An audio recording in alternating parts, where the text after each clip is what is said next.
Fala pessoal, tudo bem com vocês? Então hoje a gente vai discutir aqui um pouquinho sobre a hipótese da recompensa, porque na verdade a gente está discutindo tudo isso dando como certo, mas na verdade isso é uma hipótese, né? A gente não deve se passar desapercebido que isso é uma hipótese, né? A hipótese de que de fato ele aprende com recompensa. E isso vem, claro, de uma discussão e até se você voltar no primeiro vídeo dessa playlist, eu te conto a história de Pavlov. Querendo ou não, alguns autores atuais veem no experimento de Pavlov, que eu descrevi no primeiro vídeo desta playlist, como aí o surgimento do reinforcement learning, com aquela ideia de aprendizado por reforço positivo, né? Então aqui eu coloquei algumas metáforas para tentar descrever melhor essa hipótese, que no fundo provém de um pensamento filosófico aplicado no reinforcement learning. Então, aquela história, né? Dê um peixe para o homem e ele comerá por um dia.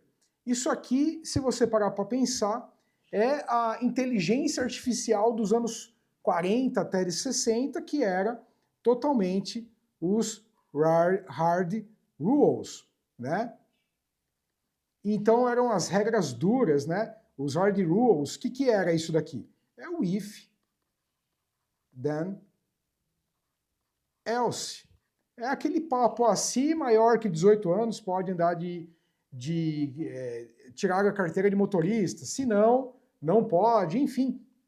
Eram essas hard rules que definiam o comportamento dos sistemas e naquela época isso era um grande avanço, é o que nós temos aí de inteligência artificial lá na década de 40 até a década de 60, né? Mais tarde começou então a vir, olha, o conceito de ensine o homem a pescar e ele comerá para sempre. Isso daí nós temos com o learning from demonstration, representado por LFD, que é o quê? O supervised learning. O supervised learning é a nosso melhor exemplo para esse conceito de aprender a partir de demonstração. Claro, né? Porque no Deep Learning, com redes neurais, Artificial Neural Networks, enfim, você tem lá rótulos que te dão inputs e os outputs. E você treina o modelo para aprender aquelas representações a partir de dados, mas você também oferece a resposta e ele vai aprendendo e tem alguma capacidade de generalização dentro daquele conjunto de dados que você apresentou. Mas a gente não pode esquecer que se a generalização necessária para um modelo de deep learning com redes neurais, as artificial neural networks, for grande demais, ele não vai se adaptar. Ele não vai funcionar. Porque, no fundo, você teria que realimentar ele com novos dados e adaptar o modelo. Então, ele funciona, porém, quando as condições mudam, bom, tudo que você ensinou ele foi o quê? Foi a pescar. Você ensinou ele a pescar. Então, se você só ensinou ele a pescar, ele vai executar esta tarefa muito bem. Agora, se para conseguir o peixe ele precisar fazer outras coisas que não pescar, bom, ele não vai saber fazer e você vai ter que ensiná-lo. Então, num primeiro aqui, você tinha o quê? Você tinha que dar o peixe. Então, quando você dava o peixe? Quando você dava a regra definida para ele. Agora, aqui não, você ensinou uma ação, ele a pescar, mas se mudar a regra, se peixe não for conseguido mais pescando, por exemplo, ou se as condições de pesca forem diferentes demais daquelas que você ensinou para o modelo, ele não vai saber mais fazer. E aqui a abordagem é outra. Ensine o homem a gostar, ó. Ensine o homem a gostar de comer peixe. Esse é o processo aqui. Ensine o homem a gostar de comer peixe. E ele irá descobrir como conseguir peixe, mesmo que as condições mudem. Esse é o melhor exemplo do reinforcement learning, que é o aprendizado por reforço. Essa é a melhor abordagem, onde você dá uma recompensa para o seu agente, tomador de ações, e ele vai atrás, ele vai dentro daquilo que você permitir ele fazer, ele vai atrás de conseguir aquilo. É esse que é o ponto. E isso é uma hipótese essencial com que a gente trabalha em Reinforcement Learning, que tem demonstrado bons resultados ao longo do tempo. Alguns objetivos de recompensa, em geral, tem duas grandes abordagens. Uma é mais um para o objetivo realizado e 0 caso contrário. Ou menos um como uma punição, caso ele não atinja o objetivo, e 0 como objetivo alcançado. Então, em geral, o pessoal acaba adotando uma ou outra abordagem. Eu vou premiar, o objetivo é premiar por reforço.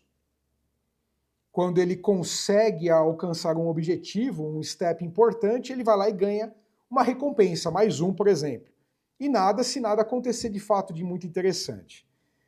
Menos um, caso ele desvie do objetivo, ou mesmo se ele não executar o objetivo numa dada situação. Por exemplo, ele foi para um estado neutro que não deu resultado nenhum, você já dá menos um para ele. Nesse caso, você está deixando o agente ansioso para conseguir algo, né? Então ele vai ter que se mover mais rápido.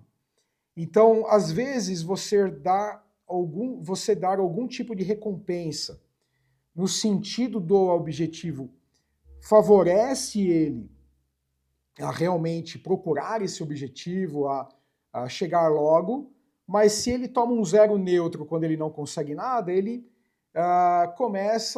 pode acontecer de ele não ser tão rápido na convergência.